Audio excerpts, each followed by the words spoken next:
bagaimana upaya membantu manajerial administrasi dan sinergitas semua OPD agar program bisa lebih efektif dan efisien. Nah, itu menjadi tugas berat saya, Sekda, kalau terkait dengan administrasi. Karena ada enggak surat yang menuntut bahwa cuman Ibu Sekda yang harus memutuskan? Sebenarnya ada sih, cuma saya ini ya orang ribut-ribut ada masuk, orang mau bercerai masuk, orang mau menikah diurus juga. Saya bilang benar-benar ini saya udah mulai dari orang sampai urusan ranjangnya diurus.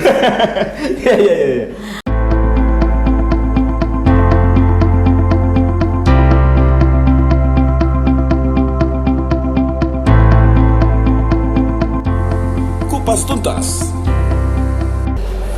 Assalamualaikum warahmatullahi wabarakatuh. Kita ketemu lagi di channel Medium TV.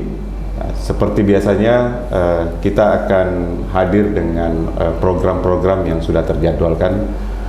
Nah, hari ini kita tetap berada pada program Kupas Tuntas Organisasi Perangkat Daerah Kabupaten Wajo.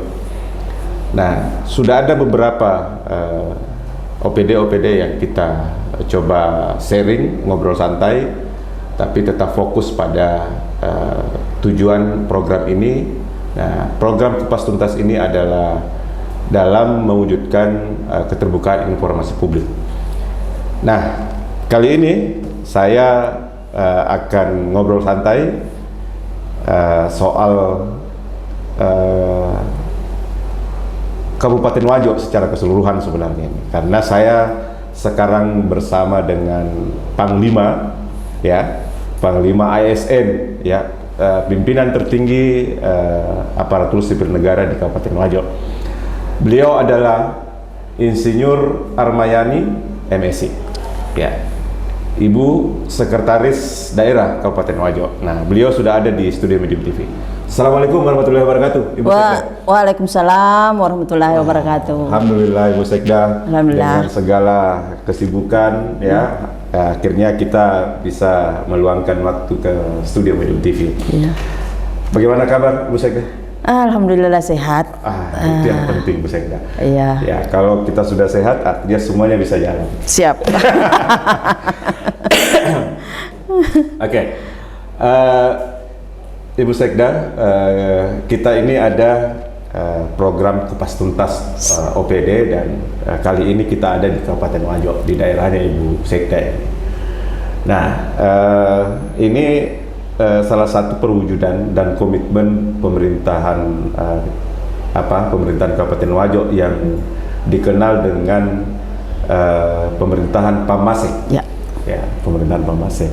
Bahwa pemerintahan Pamase ini berkomitmen untuk tetap transparan dan informasi soal publik itu tetap konsisten pada programnya.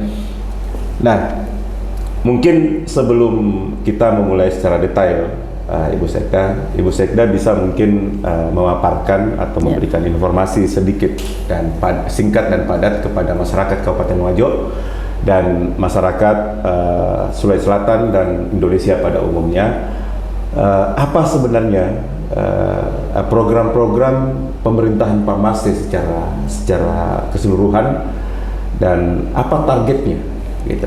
Silakan, Ibu Sekda. Terima kasih. Saya akan menginformasikan terkait tadi yang disampaikan kepada kami bahwa pemerintahan sekarang itu adalah tagline-nya Pamase, pemerintahan amanah menuju Wajo yang sejahtera. Ya, itu. Kemudian di dalamnya itu memang ada 25 kerja nyata yang akan diperjanjikan oleh Bapak Bupati yang sekarang ini kepada masyarakatnya. Itu di dalamnya itu salah satu yang ini adalah bagaimana infrastruktur, infrastruktur. Itu program unggulannya. Unggulannya itu infrastruktur. Di sana infrastruktur ada 3L, dia bilang biasa itu. Ledeng. Aplikasi PDAM Info merupakan aplikasi yang dihadirkan oleh PDAM Kabupaten Wajo untuk berkomunikasi dari pelanggan PDAM hingga masyarakat umum. Aplikasi ini dapat digunakan dengan cara mendownload melalui Google Play Store. Melalui aplikasi ini, pelanggan dapat melaporkan keluhan, mengetahui tagihan, serta melakukan transaksi pembayaran air setiap bulannya. Selain melaporkan keluhan terkait layanan, juga telah dilengkapi fitur pendaftaran bagi calon pelanggan yang ingin mengajukan menjadi pelanggan PDAM. Dengan berbagai fitur yang tersedia di aplikasi ini, diharapkan semakin memudahkan dan meningkatkan pelayanan PDAM, khususnya bagi pelanggan PDAM di Kabupaten Wajo. Assalamualaikum warahmatullahi wabarakatuh.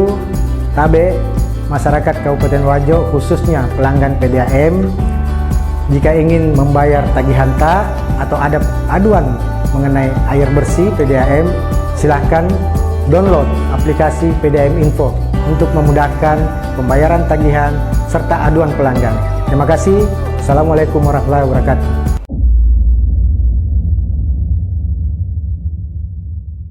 Laleng listrik. Ya. Itu ledeng 3L Ya. itu.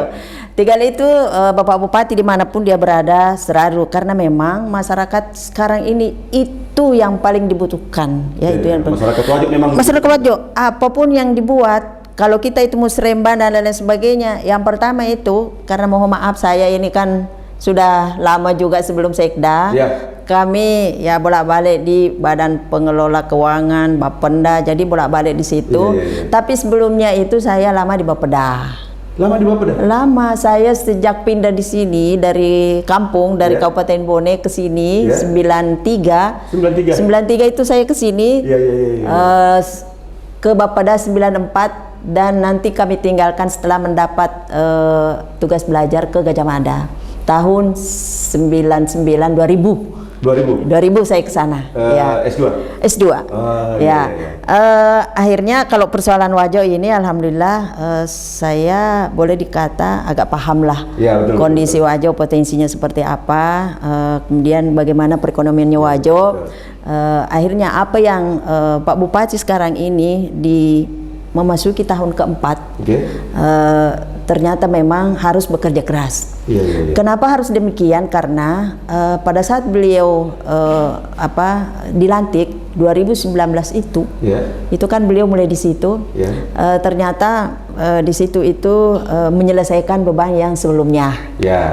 Ada beban sebelumnya itu 67 miliar itu beliau selesaikan, dan alhamdulillah pada tahun berikutnya kami dengan bersama jajaran di Pemda Wajo itu kami belum Sekda loh. Kami masih Kepala Badan Keuangan. Waktu itu 2020. 2020 itu kami dengan bekerja sama dengan tim, akhirnya kita meramu bagaimana apa yang telah diperjanjikan itu kita mencoba ramu di tahun 2020. Alhamdulillah pada saat itu untuk 3L ini terutama di jalan itu kita sampai 200 M lebih di situ. 200 M lebih?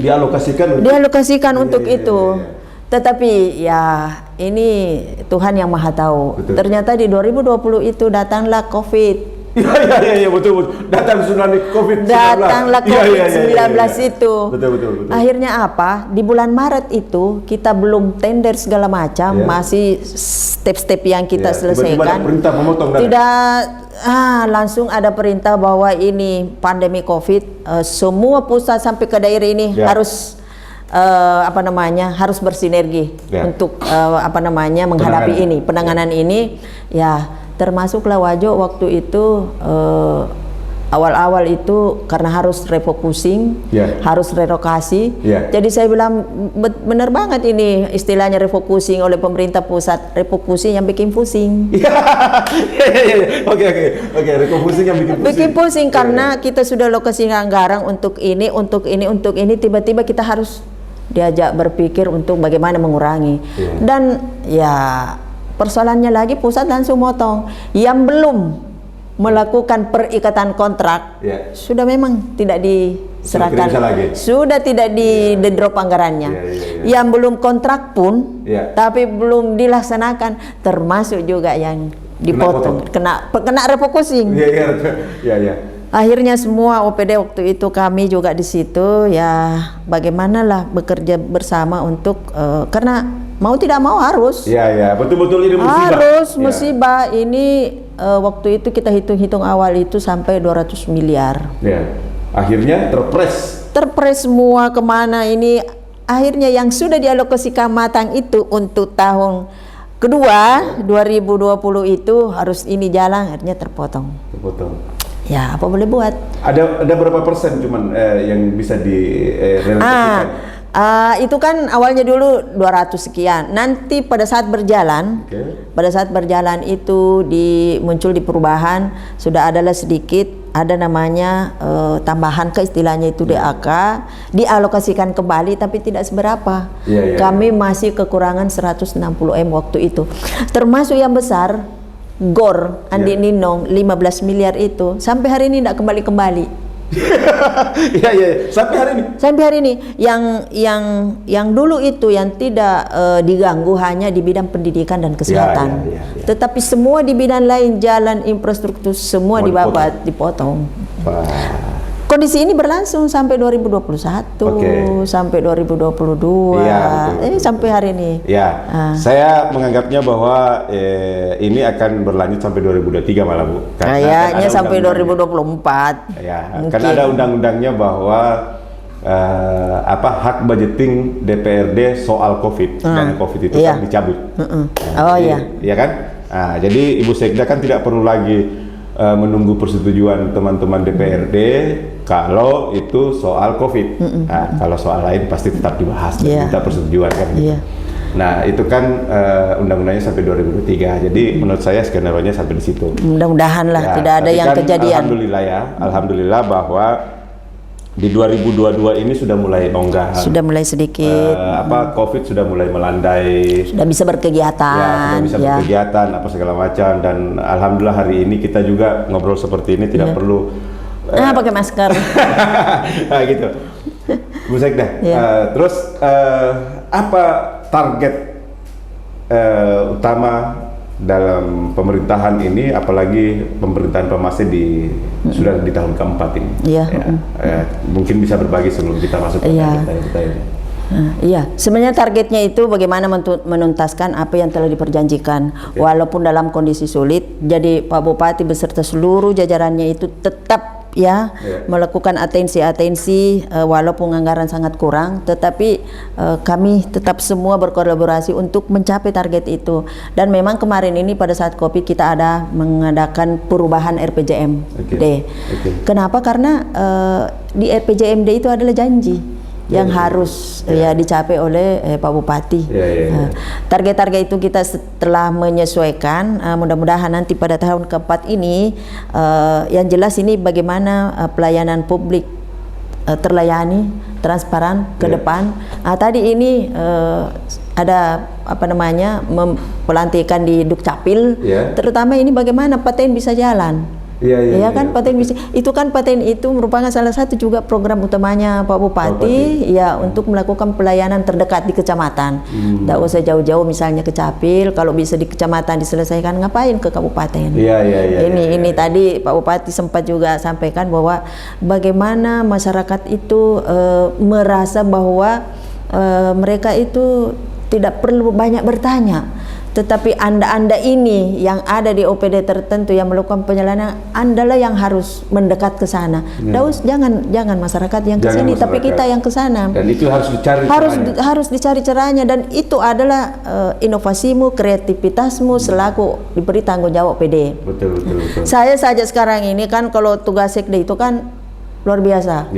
Banyak sekali bagaimana ini menjembatani ini Pak Bupati ke bawah, kemudian ke DPR dan lain sebagainya. Perannya itu kan berkomunikasi, harus berkomunikasi efektif. Jangan sampai komunikasi ini tidak nyambung, ini menjadi bias dan satu persoalan. Ini tugas kami itu berat. Tugas kami itu berat di situ. Tapi alhamdulillah sampai saat ini saya menganggap bahwa kami masih bisa mengkomunikasikan hal-hal yang sifatnya seperti enjoy saja. Karena saya karena memang saya hanya lama di keuangan pendapatan, jadi bagaimana pembelanjaan, bagaimana uang bisa didapat. Jadi saya ini itu yang penting harus betul-betul kita transparan, dan yang utama itu tidak punya kepentingan. Sepakat. Kalau kita punya kepentingan kita tidak bisa berbuat. Iya, Bagaimana bisa menegur kalau kita ada di dalamnya? Betul, betul, Itu betul, kunci selama saya ada di Iya. pemerintahan Wajo ini. Oke. Iya. Di keuangan kemarin itu seperti mungkin sudah diwawancari pengganti saya. Iya. Pokoknya selama saya pihak ketiga tidak boleh masuk di keuangan karena kami tidak butuh Anda. Yang kami butuhkan adalah orang-orang yang ada di OPD. Ya. Pemboron tidak perlulah masuk sini. Ya, ngapain? Tidak ada urusan. Tidak ada urusan. Keuangan berurusannya dengan OPD-nya. Kalau berkasnya lengkap, panggil bendahara atau mungkin berkomunikasi dengan PPK atau sekali kepala dinas. Tapi pihak ketiga tidak ada urusan dengan Nggak ada kami. urusan, betul. Makanya mohon maaf kalau saya ditanya pemborong ini, saya tidak tahu siapa tuh. Ya. Karena memang Kenal sudah- nama, kenal ini, tapi wajar nggak tahu. Iya. Karena kalau nama dengan nama perusahaan. Oh iya pernah kayak gitu. Nama-nama yang biasa bilang, oh ada nama ini, oh iya, tapi Orangnya wajahnya siapa? belum tahu. Nanti Pada saat ketemu di pengantin, siapa itu? Oh itu, baru oh itu, Iya. itu. Oke. Gitu. Bu Sekda tadi sudah dibicarakan sekilas Iya. bahwa memulai karir di Kabupaten Wajo ini di tahun 1993. 93 Nah, 93 dari Bone ke sini. ke sini. Sudah hampir 30 tahun. Dan kedua lebih banyak juga di Bapeda malah. Di Bapeda itu 94 sampai 2000.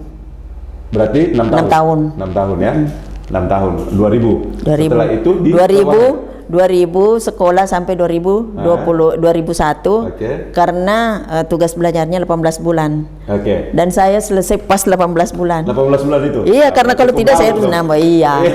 Karena kan dibayarin. Iya, Dibayarin betul. dari dana PUT kemarin itu. Oh iya. Jadi free 2 tahun ya. Anggaplah free 2 tahun. Ya, free 2 tahun. 2001. 2001 Oktober kami pulang. Oke. Pulang langsung. Langsung ke keuangan. Ya. Langsung ditempatkan di keuangan karena mungkin ilmu saya di sana itu adalah khusus keuangan daerah. Dan waktu itu mulailah reformasi bidang pengelolaan keuangan. Mulai jabatan apa di keuangan? Staf dulu. Ya, staf. Baru tidak lama kemudian itu jadi kepala bidang. Kepala bidang. Karena pangkat kami sudah tinggi. Iya. Karena kan pulang nih udah S2 ini kan. Bukan. Punya saya. Bukan. Karena memang saya itu terangkat 3A, terus pangkat saya naik secara reguler, kami pergi sekolah itu sudah 3C. Oh, begitu balik? masih 3C? Balik pas bisa menduduki jabatan kepala bidang. Tapi masuk dulu sebagai staf. Iya, staf dulu karena nggak mungkin langsung kan. Iya. Waktu dulu sempat Pak Firman kepala Bapeda protes. Kamu tuh pergi sekolah Bapeda yang utus. Iya, betul. Pulang-pulang kok di keuangan. Iya. Saya bilang, Pak Fir mohon kanda. Ya memang karena memang waktu itu yang bisa pergi sekolah itu yang di Bapeda, yang di keuangan, yang di Bapenda, yang inspektorat ini. Oke. Kebetulan kami bersaing hanya kami yang dibiayai, yang lulus hanya saya sendiri untuk Wajo sudah. Betul. Jadi kami ya Sulawesi Selatan yang ke sana. Jadi 2001 sampai 2001 akhir sampai 2006 2006 di keuangan. di keuangan.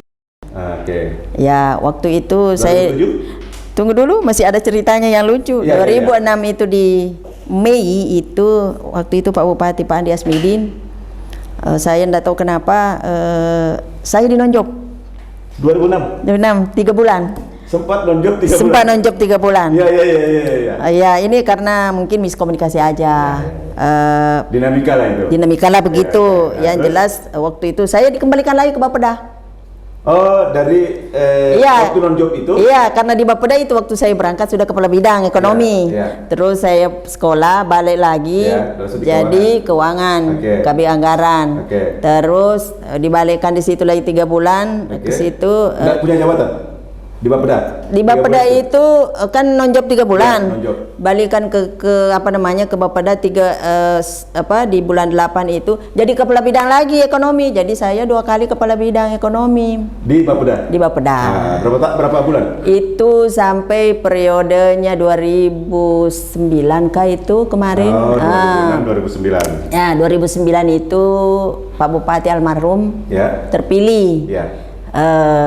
mengangkatlah Pak Andi Muslihin, Kepala Bapeda. Ya. Saya harus keluar karena pangkat saya lebih tinggi. Oh iya. Oke. Saya harus keluar ke Keuangan. bukan. Kami masih transit dulu di bagian potensi sekretariat daerah. Bagian Situ. potensi. Bagian potensi. Baru Potensi daerah itu yang menangani ya gas segala macam ada di situ. Ya. Pokoknya ada kepala bagian potensi daerah. Oh, jadi kita kepala bagian. Kepala bagian waktu itu Oke, sampai 2000 berapa? 2011. 11. Oke. Terus 2011 ya waktu itu kosong Dispenda. Dispenda. Ya, masih Dispenda namanya. Dispenda. Ya. Jadi saya bulan 5 itu tanggal 2 bulan 5 itu pertama promosi eselon 2 di Dispenda. Oh, pertama itu. Pertama itu saya ingat sekali 2 Mei 2011 Dispenda. Iya. Kepala dinas. Iya. 3 bulan kemudian bulan 8 Oke. kebetulan sekdanya sudah definitif, Ya. keuangan lagi yang kosong.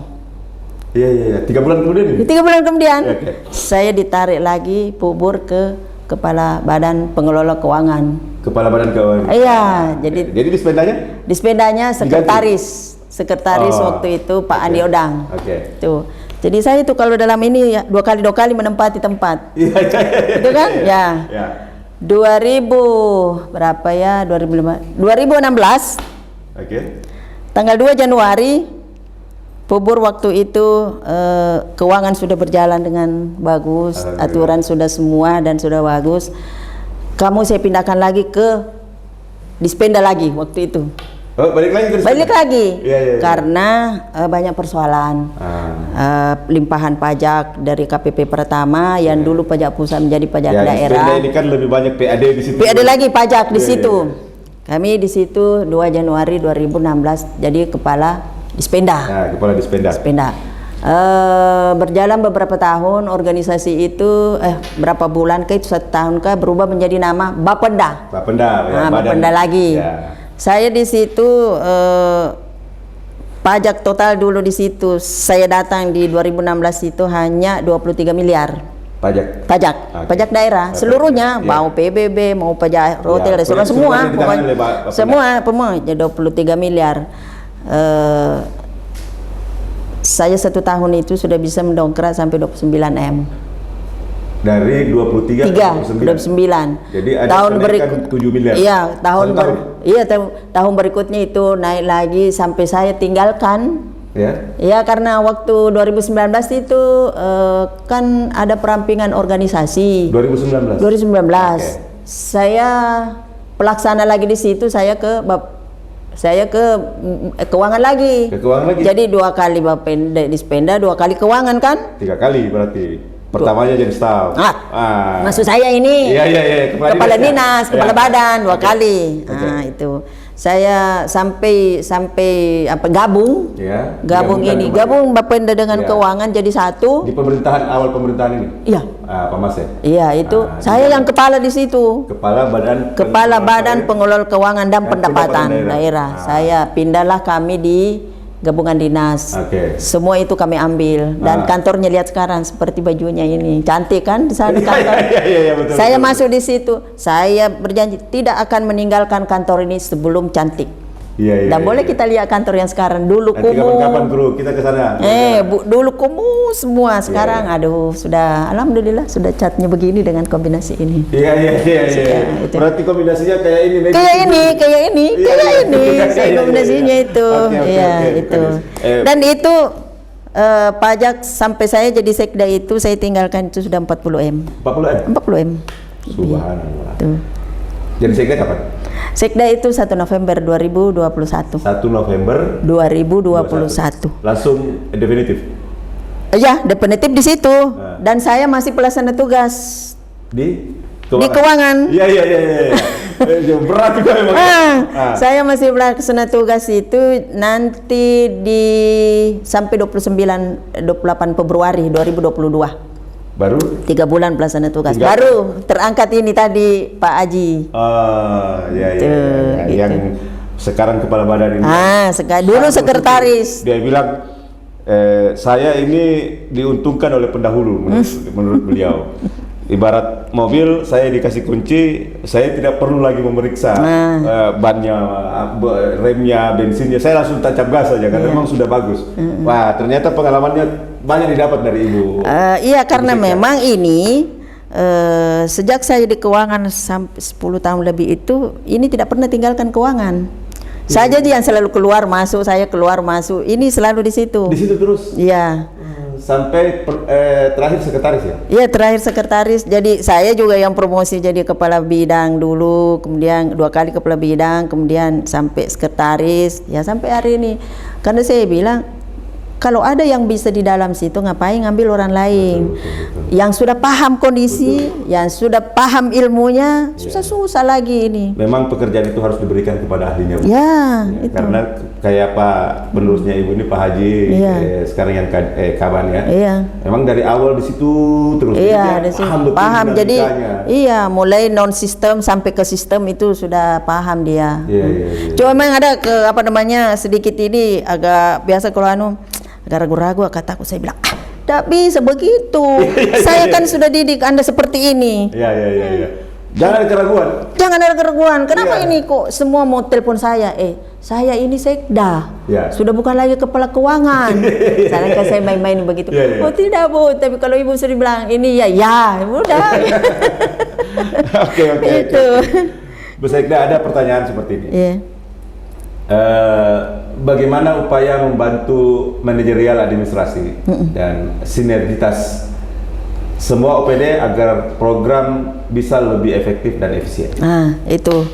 Itu menjadi tugas berat saya, Sekda, kalau terkait dengan administrasi.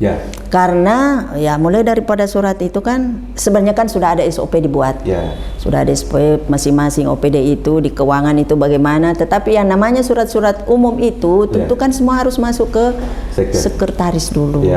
Kadang-kadang orang kemarin ada demo-demo salah paham. Persoalannya surat masuk itu. Jadi semua itu tetap kita standarkan sesuai SOP. Kalau yang umum itu, kalau ada surat masuk ke bagian umum di disposisi semua ke saya, nanti kami pilih, oh ini harus kami perhadapkan ke pimpinan, oh ini harus kami sebar, oh ini harus ditinggal saja, tidak perlu di ini. Itu semua harus paham itu. Dan yang lagi, ini surat dikemanakan lagi ini persoalan, oh ini nyerempet ke OPD ini karena pas tidak sama. Betul. Ini harus ke sini ini. Jadi kalau ada seperti itu, asisten yang harus tangani. Oh ini tidak pas ke Perkim misalnya, ini bisa juga ke Perkim, bisa juga ke DLH. Oh siapa asistennya? Asisten satu koordinasikan dan tindak lanjuti, kan gitu tugasnya. Ada enggak surat yang menuntut bahwa cuman Ibu Sekda yang harus memutuskan? Sebenarnya ada sih, cuma saya ini tidak ego. Kadang-kadang kalau begitu untuk ke saya dulu, tetap kami komunikasi dengan adik-adik di OPD. Ini ada begini, oh iya sudah ke sini saja ya, tidak usah ke situ. Oke, sudah begitu. Jadi intinya kita itu dalam posisi manajerial komunikasi yang efektif. Kalau tidak bisa berkomunikasi dengan efektif dengan teman-teman, gagal. Iya, posisi sekda itu bagaimana ke Pak Bupati, bagaimana ke Dewan, bagaimana ke staf, bagaimana dengan teman-teman yang belum di bawah lagi ini. Internal, Bu, ya, antara bupati, wakil bupati. Belum lagi itu semua persoalan ada masuk. Ya orang ribut-ribut ada masuk, orang mau bercerai masuk, orang mau menikah diurus juga. Saya bilang benar-benar ini sekda mulai dari orang sampai urusan ranjangnya diurus. Jadi belum yang yang paling itu kalau persoalan tanah. Persoalan tanah ya. Itu yang paling saya ribet. Persoalan tanah itu. Berat rasanya ini karena kenapa ya komplain-komplainnya mereka. Contoh kita misalnya sudah terdaftar di kita. Dulu didaftar itu mungkin adik ini belum lahir, sudah memang dikuasai, tapi nanti di daftarnya belakang-belakang muncul orang yang mengklaim. Nah, kalau mengklaimnya itu ada buktinya, tidak apa-apa. Tapi ini ada yang klaim sana, klaim sini dan lain sebagainya. Mana yang punya ini? Akhirnya itu kan menghadapi orang susah. Tak sama dengan menghadapi ini benda mati kan. Lain maunya ini, lain maunya. Jadi belum lagi ke APH-nya. Iya, resep untuk menghadapi itu. Kalau saya enjoy saja, siapapun yang datang, ini harus saya. Ya itulah mungkin kemampuan tersendiri lah di situ.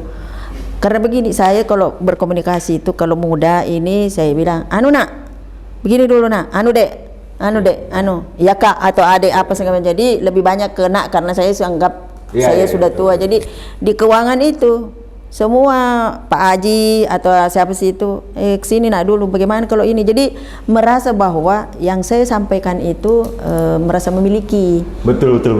Jadi membangun hubungan secara emosional itu sama orang itu sampai ke OPD. OPD itu lebih banyak saya panggil, Dinda tolong kami, jadi saya tidak pada kerja ini enggak.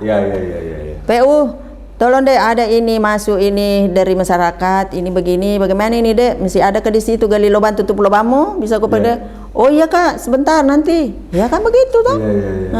Itu harus pandai-pandai. Jadi memang membangun hubungan itu secara emosional supaya komunikasinya bagus. Jadi intinya komunikasi yang harus. Yang kedua, saya itu dalam hal memimpin orang itu betul-betul kewenangan itu saya kasih ke mereka, tapi tanggung jawab tetap ke saya. Karena saya paham manajerial itu tidak bisa jalan kalau kita sendiri. Itu harus ke bawah. Yang dilimpahkan itulah kewenangan. Kamu di bidang ini, kamu kerja ini, tetapi kalau persoalan saya harus turun tanggung jawab. Bukan saya dorong bahwa kamu itu yang kerja di situ. Enggak.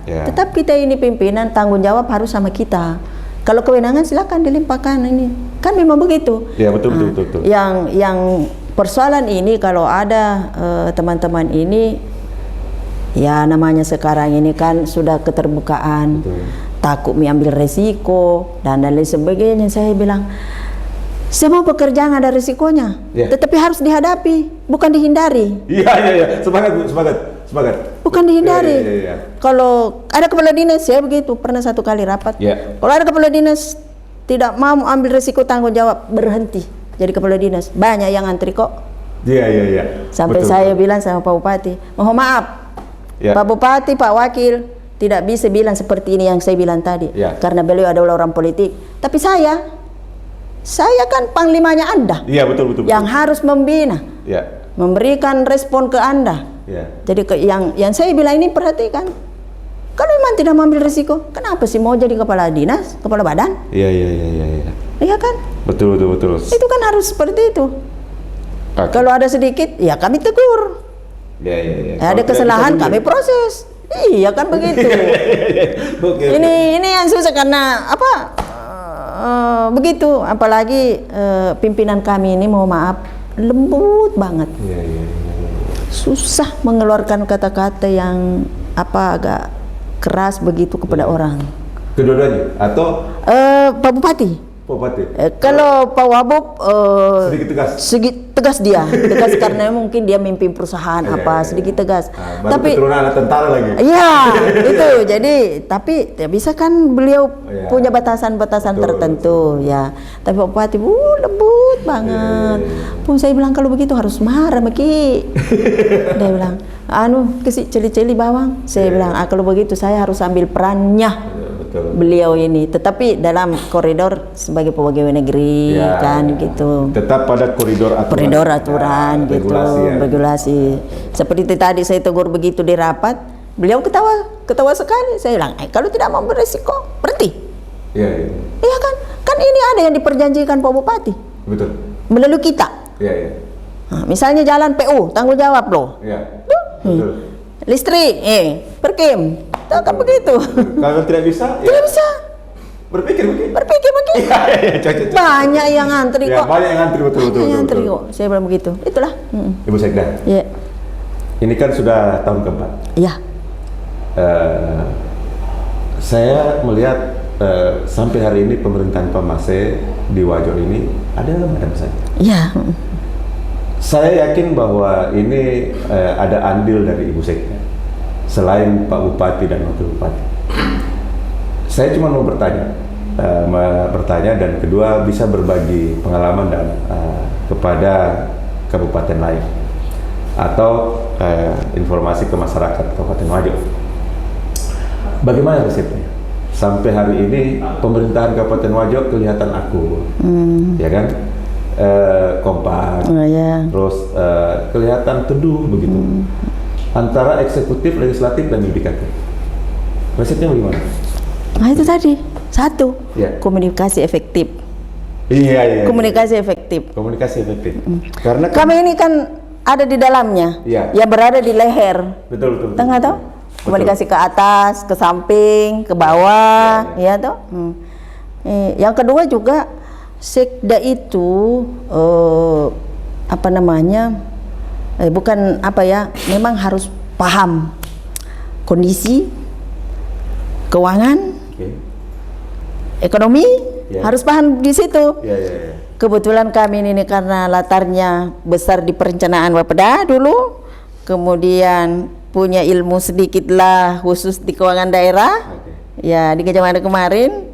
Terus kemudian saya lama berproses di apa namanya TAPD. Yeah. TAPD itu mulai saya tahun 90-an sudah bergerak di Bapeda dulu saya sudah di tim anggaran pemerintah sudah daerah. masuk dalam grup. Sudah masuk Ya. itu. Jadi paham betul dinamikanya. Dan saya paham betul dewan itu dihadapi seperti apa. Iya. Itu yang penting itu Bu Sekda. Resepnya apa itu? Saya paham itu saya paham itu kalau dewan itu harus dihadapi dengan ini. Karena di sana itu tidak boleh kelihatan kita jadi guru. Iya. Tidak boleh kita di dewan itu jadi guru. Iya. Tapi kita harus jadi mitra. Betul. Tidak boleh jadi guru. Kalau ada orang misalnya OPD kayak menggurui, menjelaskan, langsung naik pitan itu.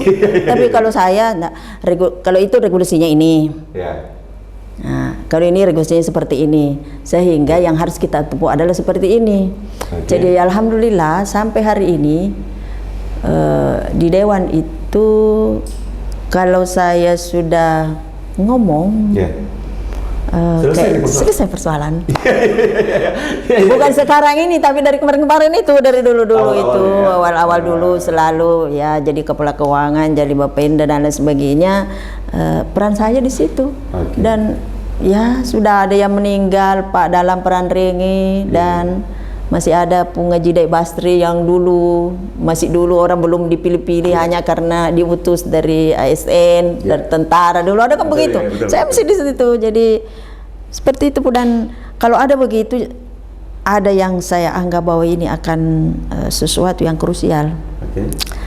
Saya siapkan data, terus saya lapor ke Pak Bupati. Ya dulu pemburu kan lebih kemudian itu saya berdua dulu, kemudian kami ke sana komunikasi langsung ke dewan. Kalau saya sudah muncul ini begini, kalau dia jangan Kipung, ini kan aturannya begini. Nanti juga Bapak kena. Saya ini hanya apa namanya mencari jalan semua kita selamat. Akhirnya kan terima. Betul-betul komunikasi yang efektif. Kuncinya di situ. Dan jangan menganggap bahwa itu kita seperti pintar dari dia, jangan. Jangan. Walaupun kita bisa, tapi tahan. Ada saatnya harus kita muncul. Harus kita tegas bahwa aturannya begini. Iya, harus. Tidak boleh tidak. Begini. Dan kalau di sana itu harus bukan dilawan dengan cerita macam-macam, tapi by data. By data, betul. Iya. Harus ada data. Harus ada. Dulu waktu saya di Bapenda, pajak harus naik sekian. Saya bilang tunggu dulu Pak. Bukan saya menghindari mau naik sekian, tapi setelah kami hitung, setelah kami analisis, ini hanya bisa naiknya sekian. Ini bisa naik sekian, dan ini bukan naik segitu, naik segini Pak, harus lebih banyak naiknya. Kasih begitu. Tapi ini, mohon maaf, ini tidak boleh. Harus tetap saja begini karena potensinya ini. Makanya saya saat di situ tidak pernah kami dihitungkan potensi. Saya yang hitung begini. Itu kan. Beda dengan teman-teman yang lain. Yang lain itu kenapa selalu ada krusial, karena saya bilang di situlah kekuranganmu, karena kamu tidak punya data yang bagus, yang valid untuk dihadapkan ke mereka. Oke. Sepakat. Data harus clear. Data harus clear. Data itu menjadi modal dalam perencanaan. Betul. Kalau tidak ada apa yang mau direncanakan? Cocok. Iya kan? Bu Sekda. Iya. Ini kan Bu Sekda mulai dari 93 sampai sekarang. Ya. sudah beberapa pemerintahan ya. Iya. Pertanyaannya begini, apa yang menonjol Iya. di pemerintahan Pak Masai menurut Ibu Sekda? Apa namanya? Yang menonjol itu apa istilahnya kalau Bapak ini ya? Ada anunya itu, apakah yang menonjol itu tidak ya akur-akurnya itu yang menonjol. Iya. Artinya beliau itu pada bisa menahan diri. Bisa menahan diri. Mungkin ada informasi, ada ego dan lain sebagainya, tetapi mereka ini saling memahami dan saling membaca. Dan saling menahan diri. Saling menahan diri. Kalau misalnya ada yang sampai ke Pak Bupati, dia tidak langsung tapi dia bisa pelajari dulu situasi. Benar enggak ini informasi? Benar enggak ini? Nah. Yang kedua, mereka ini keterbukaannya luar biasa. Keterbukaannya luar biasa itu. Dan memang hampir semuanya ke OPD-nya terbuka. Iya. Ya. Beliau itu keterbukaannya, kemudian pelajarannya langsung. Cuma memang kekurangan sedikit kekurangannya ini, khususnya Pak Bupati itu. Kurang tegas. Cuma itu saja ya? Itu saja, kurang tegas. Dilengkapi oleh Wabub. Tapi dilengkapi oleh Pak Wabub. Yang ini. Betul. Aduh, sebenarnya kalau saya mau bicara sama Ibu Sekda ini tidak cukup waktu. Saya mau sampai banyak sekali sebenarnya yang harus saya pertanyakan. Cuman ya saya menganggap bahwa garis-garis besarnya ya Ibu Sekda sebagai Panglima ASN sudah dipaparkan kepada masyarakat Wajo dan Sulawesi Selatan dan Indonesia pada umumnya. Dan yang intinya ini kalau kita di Wajo, yang harus diperkuat itu adalah pertanian kita. Potensi pertanian kita. Pertanian dalam arti luas ya. Ada ikannya, ada perkebunannya, ada pangannya dan lain sebagainya. Karena kenapa? Basisnya memang kita di sini. 70% penduduk kita bekerja di sektor itu, ya kan? Kemudian lahannya memang kita pertaniannya luas. Sekarang sudah 100.000 lebih, 100.000 hektar lebih lahan sawah. Iya, cuman yang beririgasi teknis itu mungkin baru di 30-40%. Makanya ini dengan kehadiran bendung nanti ini yang sedang kita bangun ini, masih sedang pembebasan lahan untuk saluran itu, masih bergerak itu. Nah, itu yang harus kita support di situ. Kan targetnya Pak Bupati 1 juta ton gabah. Ya, insya Allah di itu. 2024. Insya Allah. Insya Allah kita bisa. Iya, mudah-mudahan itu karena desainnya juga Bulu Cepo sudah sedang berjalan. Kemudian WTP-nya juga nanti ini insya Allah mudah-mudahan water treatment air kan. Itu insya Allah. Dan irigasi juga sedang, peselor giliran ini sedang, dan kita ini kan mensupport pangan kita ini kan Wajo ini mensupport Sulawesi dan Jawa. Cadangan kita ya luar biasa. Saya sudah dapat informasi dari Kadis Pertanian kalau tidak salah bahwa makanya saya bilang ternyata ada misinformasi gitu bahwa lumbung padi sebenarnya disidra, ternyata bukan berasnya Wajo. Brandingnya Wajo. Diproduksi di sana. Cuma tidak di branding di kita. Makanya kita upayakan ini Pak Bupati juga ada program Resi Gudang. Ini sudah jalan sekarang. Resi Gudang supaya menjaga harga kan di situ. Sudah berjalan sekarang ini, mudah-mudahan itu tetap eksis supaya harga-harga pada saat hasil melimpah itu tidak anjlok begitu itu banyak. Dan PDRB kita kontribusi daripada pertanian itu memang 30% lebih. PDRB khusus PDRB 30% mensupport itu. PDRB itu 30% lebih. Dulu malah pernah 38 sekian, sekarang ini sudah turun, digeser oleh sektor jasa. Tetapi tetap di struktur perekonomian kita itu adalah pertanian yang mengkontribusi perekonomian mendominasi sampai 30% lebih situ. Bu Sekda, terakhir ini apa harapan Ibu Sekda sebagai Panglima ASN dan bagaimana mengatur ritme antar lintas OPD dan tetap menjaga keteduhan, kesejukan kondisi pemerintahan Pak Mase sampai di akhir pemerintahan. Ya. Silakan Bu. Ya, saya kira harapan saya selaku Sekda bagaimana betul-betul ASN kita ini bisa berkinerja lebih bagus. Tentu dalam hal ya namanya mutasi dan apa itu kan sudah biasa. Itu tentu pemerintahan ini juga melakukan upaya-upaya yang lebih baik ke depan, dan sekarang memang ini kalau sistem kepegawaian kita ini sudah sistem merit. Jadi tidak lagi macam ini yang menonjol dan lain sebagainya, dan kalaupun ada itu tentu melalui prosedur. Kami juga sangat berhati-hati dalam hal bagaimana melakukan pembinaan di kepegawaian kita, kan bukan main banyaknya, berapa guru, berapa ini. Ini semua harus ditata lebih bagus, dan pembinaan pengawasan tetap harus kami jalankan sebaik mungkin sesuai dengan aturan yang diatur dari pemerintah itu. Kemudian harapannya juga Pak Bupati sampai di akhir periodenya ini seperti itu juga harapannya, kinerja ASN itu bagaimana bisa ditingkatkan lebih bagus ya. Sekarang ini kan sudah ada namanya tambahan penghasilan TPP, tetapi ini juga tentu ASN ini tidak sama, ada yang puas, ada yang enggak, dan lain sebagainya. Ini intinya tidak bisa memuaskan. Tidak bisa memuaskan semua, tetapi saya bilang, loh, ini kan tambahan. Tambahan itu kalau diaturannya itu tak wajib.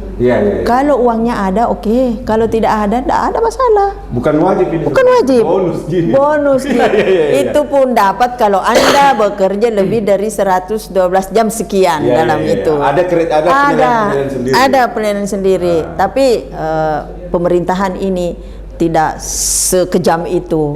Tidak, jadi kalau sudah hadir dan ada formulasinya, tidak terlalu ribet.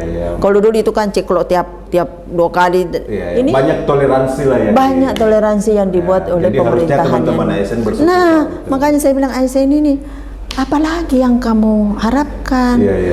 Justru saya ini yang apa yang kusumbangkan ke daerah ini. Jangan selalu meminta, tapi berpikir saya ini digaji sekian ini, apa yang saya berikan ke pemerintah daerah. Itu. Jadi jangan pernah berpikir bahwa apa yang dikasih ke daerah ke saya. Tapi berpikirlah apa kontribusi apa yang saya kontribusikan ini ke pemerintah daerah dengan digaji per bulan sekian. Apa yang ini? Harus introspeksi diri kan? Tapi itu yang susah kayaknya.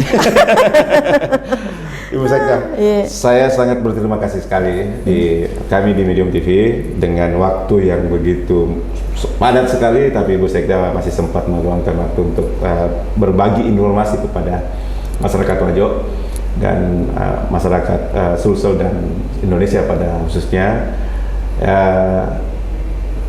Banyak beberapa hal yang saya tangkap dari obrolan kita. Dan mudah-mudahan ini menjadi perhatian kepada teman-teman ASN di Kabupaten Wajo, dan ini juga bisa dipetik hikmahnya kepada ASN di seluruh Sulawesi Selatan dan Indonesia tentunya. Terima kasih banyak Bu Sekda sudah hadir di studio Medium TV. Sekali lagi kami ucapkan terima kasih. Kami akan lanjutkan pada episode selanjutnya. Terima kasih banyak. Kita sudah ngobrol panjang dengan Ibu Sekda Kabupaten Wajo. Sangat menarik. Sebenarnya saya masih banyak yang saya harus kupas dari Ibu Sekda, tapi waktu kita terbatas, dan ada beberapa hal penting yang saya harus garis bawahi dari obrolan ini. Pertama, Ibu Sekda mengatakan dan berprinsip, kalau mau aman bekerja di manapun, di tempat manapun, jabatan apapun, satu yang harus ditekankan, jangan ada kepentingan. Itu yang membuat Anda bebas, tidak punya beban dan bekerja. Kedua, saya tertarik dengan gaya dan cara beliau membangun hubungan kepada semua OPD, kepada semua stakeholder di pemerintahan, termasuk yudikatif dan eksekutif dan legislatif.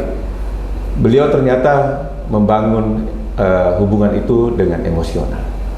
Jadi seakan-akan bahwa apapun kondisinya semua bisa dibicarakan secara keluarga gitu. Persoalan ada sewaktu-waktu memang harus menegakkan aturan, tapi kalau ketika kita masih bisa membicarakan dengan bagus dan ada toleransi yang bisa tidak menabrak aturan-aturan, Ibu Sekda hadir di posisi itu. Ketiga,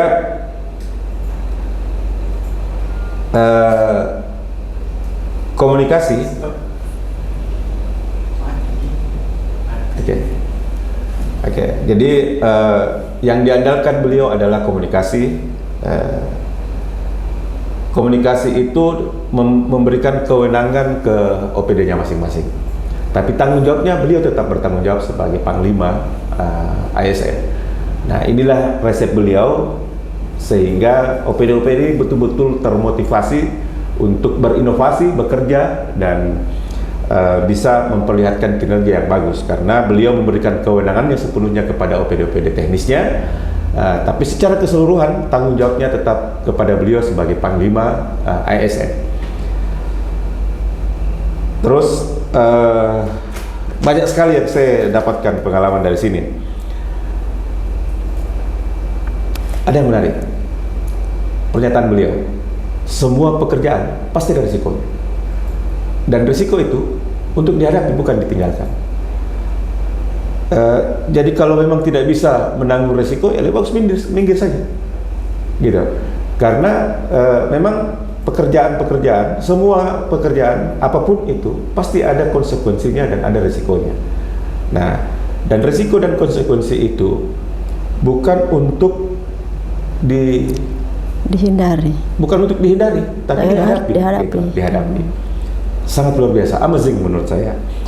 Selanjutnya, beliau selalu bekerja, dan ini beliau titipkan kepada semua teman-teman ASN, semua stakeholder, bahwa bekerja dalam hal bentuk apapun yang Anda harus andalkan adalah data. Data harus clear, karena berbicara tanpa data, yakin saja maksimal hasil yang Anda harapkan tidak mungkin Anda dapatkan. Jadi sekali lagi pesannya beliau, bekerjalah, berinovasilah sesuai dengan data yang akurat dan valid.